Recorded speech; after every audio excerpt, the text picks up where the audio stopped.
Magandang araw bagong Pilipinas, narito ang pinakahuling weather update tungkol sa Bagyong Uwan mula sa Pag-asa. Nananatiling malakas at mapanganib ang Super Typhoon Uwan, partikular sa rehiyon ng Bicol na may maximum sustained winds na 185 km per hour at gusts hanggang 230 km per hour at kumikilos kanluran pahilagang kanluran sa bilis na 30 km per hour. Nararamdaman ang malalakas na hangin mula sa bagyo hanggang 800 kilometro mula sa sentro at mas malakas sa mga coastal at bundok na lugar.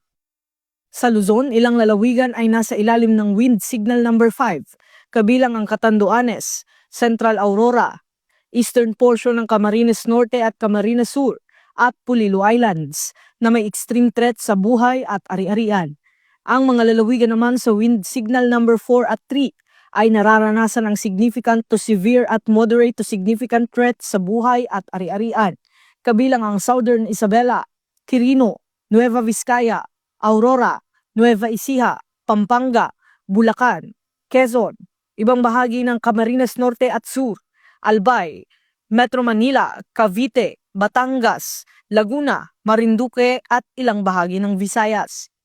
May mataas din na panganib ng storm surge at malalakas na alon sa mga coastal areas tulad ng Cagayan, Isabela, Ilocos Norte, Ilocos Sur,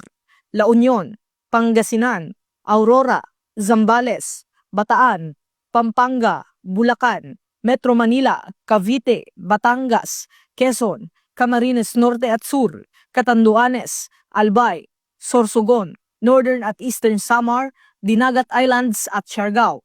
Ang ilang bahagi ng Bicol at Luzon seaboards ay inaasahang magkakaroon ng alon hanggang 14 na metro, kaya pinapayo sa lahat ng mangingisda na manatili sa pantalan o humanap ng ligtas na lugar.